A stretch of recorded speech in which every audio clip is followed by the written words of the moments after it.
Tilvist Reykjavíkurflugvallar var framlengd 6 ár í dag. Unnið að því að finna vellinum framtíðarstæði helst á höfuðborgarsvæðinu. Líf Reykjavíkurflugvallar var framlengt 6 ár með samkomulagi milli Ríkisborgar og Icelandair Group sem undirritað var í dag. Nefnd undir formennsku Rögnu Árnadóttur fyrrverandi dómsmálaráðherra á að finna flugvellinum nýjan stað. Heimir Már Pétursson tekur við. Framtíð Reykjavíkurflugvallar stefndi að verða eitt aðal kosningamálið fyrir borgarstjórnarkosningarnar næsta vor. Með undirritun samkomulagsins í dag hafa stjórnmálamenn kannski skapað sér friðumálið út næsta kjörtímabil. Innanríkisráðherra, forsætisráðherra, borgarstjóri, formaður borgarráðs og forstjóri Icelandair Group undirrituðu samkomulagið í Hörpu í dag. Það felur í sér að minnsta flugbraut flugvallarins, norðaustur-suðvestur flugbrautin, verður lögð af á næsta ári og önnur aðal flugbraut vallarins, norður-suðbrautin, fær að vera í notkun 6 árum lengur en skipulag gerir ráð fyrir eða til ársins 2022. Þá eru samningsaðilar sammála að innanlandsflugvöllur á höfuðborgarsvæðinu sé fyrsti kostur til framtíðar. Skipið verður nefnd undir formennsku Rögnu Árnadóttur fyrrverandi dómsmálaráðherra sem skila á tillögum framtíðarflugvöllur í Reykjavík fyrir árslok 2014. Það var ekki þarna bara einfallega verið að aftekja einhverja pólitíska sprengjur rétt fyrir kosningar? Nei, sannarlega ekki. Það er verið að tryggja öryggi í samgöngum á Íslandi, það er verið að tryggja öryggi í innanlandsflugi. Það hefur ekkert að gera með neina kosningar eða pólitík til eða frá. Það hefur bara með það að gera. Markmið ríkisins er alveg skýrt, það er að tryggja öryggi í þessum samgöngum. Það skiptir miklu máli fyrir okkur að hafa þessar 2 brautir í fullri funksjón næstu árin. Tekist hefur verið á framtíð Reykjavíkurflugvallar árum saman án þess að niðurstaða fengist. Hvað bendir til þess að fólki muni takast að eitthvað betur nú? Nýjir tímar, nýtt fólk og nýjar áherslur, það skiptir máli og það eru auðvitað þannig að Íslands samfélag er að glíma við ákveðin viðfangsefni núna, risastór verkefni og það er bara ekki rétti tíminn til að vera að takast á við þetta og átök og ágreiningur flugvöll er ekki tímabær núna. Ég held að hluti af andstöðunni við að færa völlin er að það er engin kostur á borðinu sem fólk hefur trú á.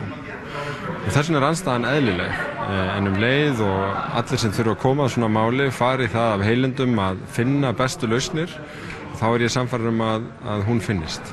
Forstjóri Icelandair Group vonar að heiðarlega verði unnið að framtíðarmálum innanlandsflugvallar. Og við komumst að niðurstöðu þannig að það verði flugvöllur í Reykjavík sem ég tel afskaplega mikilvægt ekki bara fyrir innanlandsflugið heldur fyrir ferðaþjónustuna og vöxt í ferðaþjónustu heilt yfir.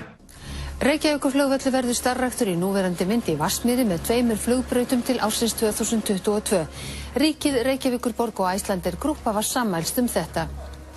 Samkomulag hefur tekist milli ríkisins, Reykjavíkurborgar og Icelandair Group að Reykjavíkurflugvöllur verði áfram í Vatnsmýrinni til 2022. Kanna á í þaula aðra flugvallarkosti á höfuðborgarsvæðinu. Forsætisráðherra, innanríkisráðherra, borgarstjóri, formaður borgarráðs og forstjóri Icelandair Group, móðurfélags Flugfélags Íslands, undirrituðu samkomulagið. Allir eru þeir sammála að fyrsti kostur fyrir innanlandsflugvöll sé á höfuðborgarsvæðinu. Jafnframt verður stofnaður stýrihópur sem á að kanna aðra flugvallarkosti en Vatnsmýri. Ragna Árnadóttir, aðstoðar forstjóri Landsvirkjunar, fer fyrir hópnum. Hann á að skila niðurstöðum fyrir lok næsta árs.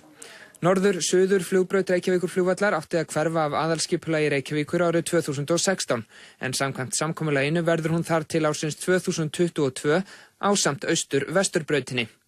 Samkvæmt samkomulagi ríkis og borgar sem var einnig undirritað í dag verður strax byrjað að undirbúa að norðaustur-suð-vesturbrautinni verði lokað og 3 felld í Öskjuhlíði í þágu flugsins. 2 flugbrautir verða þá á vellinum til ársins 2022. Íslands samfélag er að glíma við fullt af stórum verkefnum. Við getum ekki verið að takast á þetta mörg ár og áratugi, þannig ég vona við séum búin að setja því ákveðin sáttafarveg, já.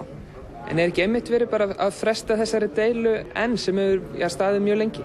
Nei, við erum að ná miklum árangri vegna þess að við erum að framlengja tímann sem völlurinn verður í Vatnsmýrinni. Það skiptir auðvitað meginmáli og við erum líka sammála ákveðna hluti sem við höfum ekki verið sammála áður. Þannig ég held við séum komin á annan og betri stað.